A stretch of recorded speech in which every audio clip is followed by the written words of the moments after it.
Ya, seperti yang di VT tadi, tidak hanya citra dari kepolisian yang tercoreng, tapi juga Betul citra sekali. Indonesia Betul yang sekali. menggelar event-event besar, tapi ada oknum aparat yang melakukan tindakan pemerasan. Betul Kita sekali. akan membahas mengenai hal ini. Pemirsa, sudah bergabung bersama kami Irjen Pol Ida Utari Purnamasari, anggota Kompolnas RI. Selamat pagi, Assalamualaikum Bu. Waalaikumsalam. Sehat ya Bu ya? Sehat. Meskipun kemarin ikut Semangat. sidang sampai tengah malam.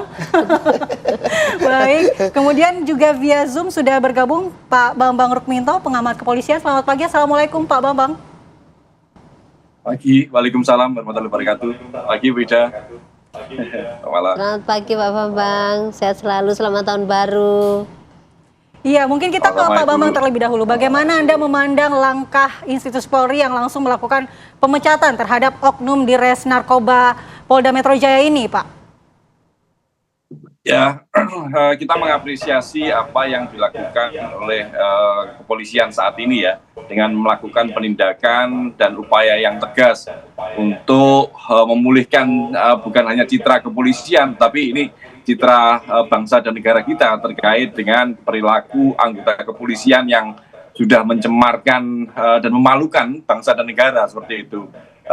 Kemarin sudah ada upaya untuk memberikan sanksi PTDH pada 2 oknum di kepolisian. Tapi ini proses ini tentu tidak berhenti di itu saja, harus dikejar dan harus didorong pada proses pidana bagi mereka yang melakukan pemerasan dan penyalahgunaan kewenangan. Karena bila ini tidak dilakukan proses pidana, ke depan tidak hanya tidak memberikan efek jera bagi yang lainnya. Makanya kepolisian memang harus konsisten dalam melakukan penegakan aturan di internalnya, bukan permisif dengan melindungi anggotanya hanya sekedar dengan melakukan sidang kode etik atau mutasi yang sebenarnya itu adalah hal yang biasa, karena mutasi-mutasi saja tanpa ada pertanggungjawaban dari personil yang melakukan pelanggaran ini hanya dilihat sebagai upaya membangun citra, tapi sebenarnya tidak ada substansi apapun untuk membangun kultur kepolisian yang lebih baik, seperti itu. Pak Bambang, kalau Anda sebagai pengamat melihat ini jumlah korban yang mencapai 45 orang dan sejauh ini 3 orang telah ditetapkan sebagai tersangka atau bahkan 2 telah di PTDH. Anda sebagai pengamat melihat ini adakah kemungkinan oknum-oknum lain yang dilakukan selain ketiga oknum ini, Pak Bambang? Kemarin di Propam juga sudah menyampaikan ada 18 personil yang terlibat dalam kasus ini. Tentunya 18 orang ini harus diproses sesuai dengan peraturan melalui sidang kode etik secepatnya, dan hari ini sepertinya juga sudah mulai diproses sidang kode etik tersebut. Tetapi itu saja tidak cukup, harus ada penyelidikan yang lebih dalam terkait dengan tindak pidana yang dilakukan oleh mereka.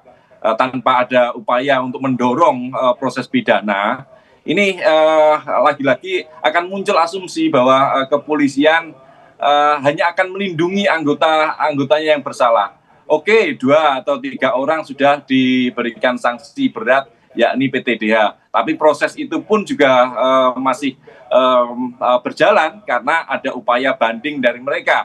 Dan tidak menutup kemungkinan upaya banding itu diterima karena dasar dari PTDH itu harus kuat. Salah satunya adalah vonis pidana dari personil yang melakukan pelanggaran. Makanya proses pidana itulah yang harus didorong. Bagi personil yang lain yang terlibat, tentu juga harus dilakukan proses sidang etik untuk memberikan kepastian bagaimana posisi mereka ke depan. Dan yang pasti sidang etik, kode etik dan disiplin tersebut jangan hanya memberikan sanksi ringan atau sedang, karena ini yang dicemarkan adalah bukan hanya nama baik kepolisian, tapi nama baik bangsa dan negara kita gitu loh. Dan ini benar-benar memalukan kalau tidak diberikan sanksi yang berat atau yang bisa memberikan efek jera. Ini akan mengulang terus. 45 orang, terus kemudian jumlah barang bukti 2,5 miliar, ini bukan persoalan kuantitas, tetapi ini terkait dengan wajah bangsa kita seperti itu. Jadi bukan masalah nilai kecil atau berapa jumlah orang korban, tetapi ini masalah harkat dan martabat bangsa kita sebagai bangsa yang bermartabat seperti itu, Mas Viko. Baik Pak Bambang, kita ke Ibu Ida. Bu Ida, tadi mendengar komentar dari Pak Bambang, tidak cukup hanya PTDH, tidak cukup sidang kode etik, tapi harus didorong vonis pidana. Karena ini menyangkut harga diri bangsa, bukan hanya institusi Polri sendiri. Ya, begini, kepolisian sudah melakukan langkah yang menurut saya sangat cepat, dan saya mengapresiasi Bitpropam yang sudah melakukan langkah-langkah yang cepat untuk menyelesaikan kasus ini. Anggota Polri yang melakukan pelanggaran, dia disebut terduga pelanggar, maka akan dilakukan sidang kode etik.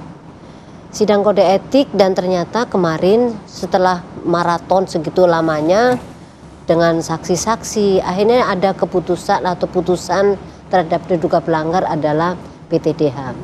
Ini di dalam peraturan Perpol tentang KKEP termasuk adalah pelanggaran berat.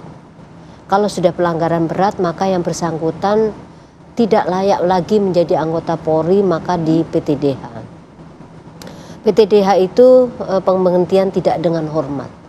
Artinya dia tidak lagi menjadi anggota Polri, walaupun kemudian banding yang bersangkutan, dan itu menjadi hak dari anggota. Walaupun banding tetap sudah tidak bisa menjadi anggota Polri atau seperti apa, Bu? Pada saat dia melakukan banding, maka yang bersangkutan harus memberikan argumentasi ada hal-hal apa yang meringankan dia sehingga mungkin ada putusan yang berbeda, atau memang dari pihak Propam meyakini bahwa yang bersangkutan memang sudah tidak layak lagi menjadi anggota Polri. Jadi kemungkinannya memang ada dua, yang bersangkutan tetap bandingnya tidak dikabulkan atau ditolak, atau diterima dengan hukuman yang lain. Yang namanya hukuman berat itu atau pelanggaran berat itu bisa sampai demosi maksimal 10 tahun. Artinya dia diturunkan jabatannya, kemudian dia tidak mendapatkan jabatan sampai maksimal 10 tahun yang bersangkutan. Dan bagi sebenarnya untuk para perwira dengan pangkat kombes, dengan pangkat perwira, pama, pamen, pelanggaran berat ini sudah sangat memberikan efek jera kepada mereka. Bu, pelanggaran berat itu apakah memang dikategorikan pelanggaran dengan kesalahan yang terorganisir atau memang sudah direncanakan atau seperti apa, Bu? Ya, dari beberapa fakta persidangan, ini kan semuanya terserah kepada Komisi Kode Etik. Kami hanya pada saat itu sebagai pengawas eksternal Kompolnas, kami sifatnya pasif, jadi melihat apakah proses selama persidangan itu berjalan dengan baik, satu, berjalan dengan transparan, dan sesuai dengan tidak ada rekayasa di dalamnya. Jadi kami seperti itu, tugas kami mengawasi seperti itu. Kemudian pelanggaran berat itu apa kriterianya? Ketua komisi yang menentukan bahwa ini memang masuk golongan berat. Nah, kalau sudah menyangkut pelanggaran terhadap etika kelembagaan, etika pribadinya, etika profesinya, dan etika negara ini, maka mungkin kalau sudah masuk semuanya di dalamnya, kemungkinan ini adalah pelanggaran berat.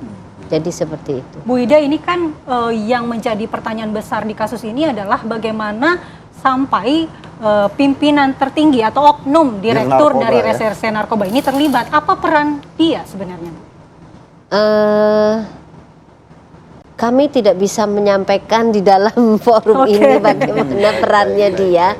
Tapi yang jelas sebagai pimpinan, sebagaimana diamanatkan di dalam peraturan Perpol tentang kode etik itu, bahwa pimpinan itu adalah satu, dia mengarahkan, kemudian bertanggung jawab, kemudian mengawasi terhadap semua tugas pokok yang dilakukan oleh bawahannya. Nah, itu tugas dari seorang pemimpin atau direktur di situ adalah seperti itu. Pada saat ada kegiatan, tugas pokoknya apa, dia harus bertanggung jawab tugas pokoknya itu. Yang kedua, mengarahkannya, benar enggak nih yang kamu lakukan? Tidak benar enggak? Atau bagaimana? Yang terakhir, dia harus mengawasi apakah yang sudah diperintahkan itu sesuai dengan prosedur, sesuai dengan etika, sesuai dengan apa yang menjadi tujuan dari operasi itu, apakah sudah sesuai. Kalau dia tidak melaksanakan itu, ya mungkin pertimbangan dari ketua komisi bahwa ini termasuk di dalamnya pelanggaran. Meskipun pimpinan sendiri terindikasi atau tidaknya ikut ambil bagian dalam kasus ini ya Bu Ida ya. Sesaat lagi jawabannya Bu, setelah di Apa Kabar Indonesia Pagi kembali sesaat lagi.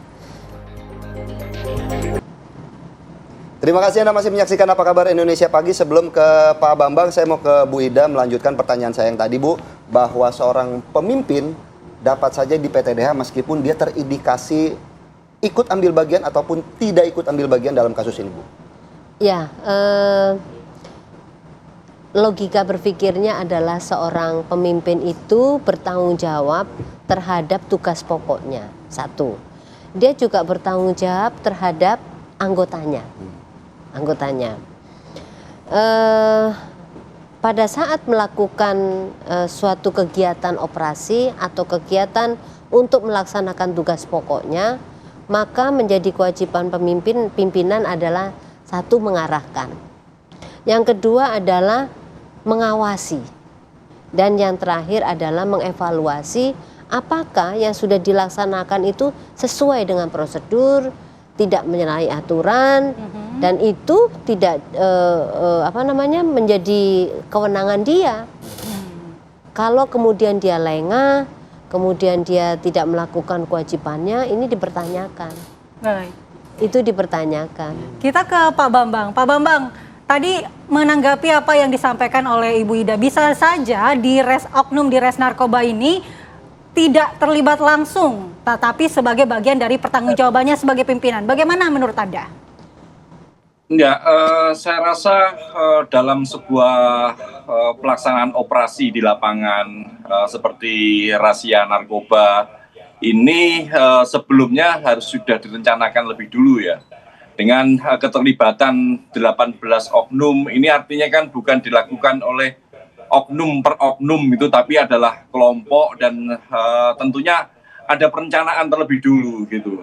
Jadi memang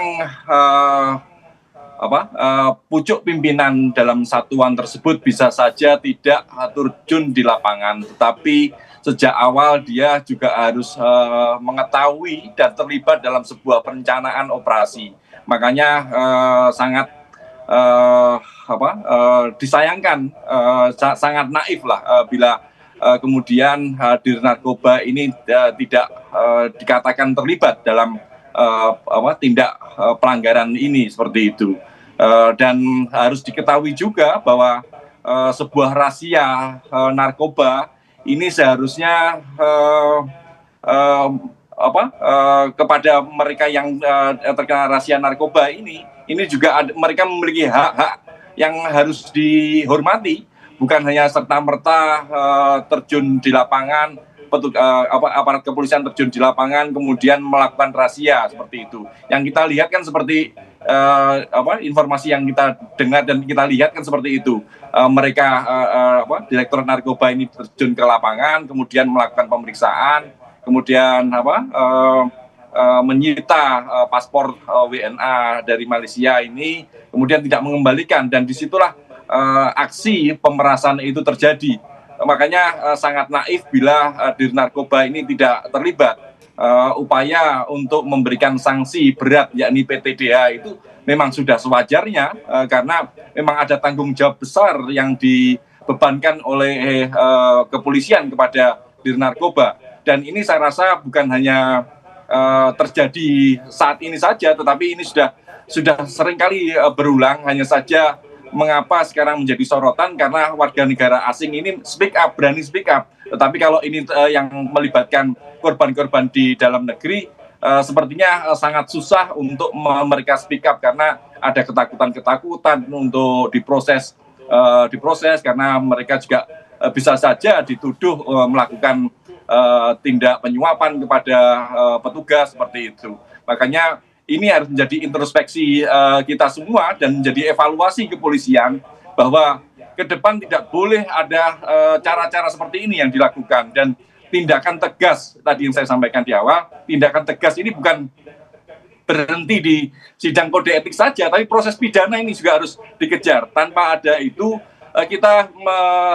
publik sudah seringkali melihat bagaimana demosi yang dilakukan di kepolisian ini ternyata tidak memberikan efek jera. Ada yang didemosi 5 tahun, kemudian dianulir menjadi 1 tahun, berikutnya bintangnya turun. Hal-hal seperti ini tentu menjadi dicermati dan dilihat oleh masyarakat. Makanya proses pidana itu harus dilakukan pada mereka yang terlibat dalam aksi pemerasan ini, seperti itu.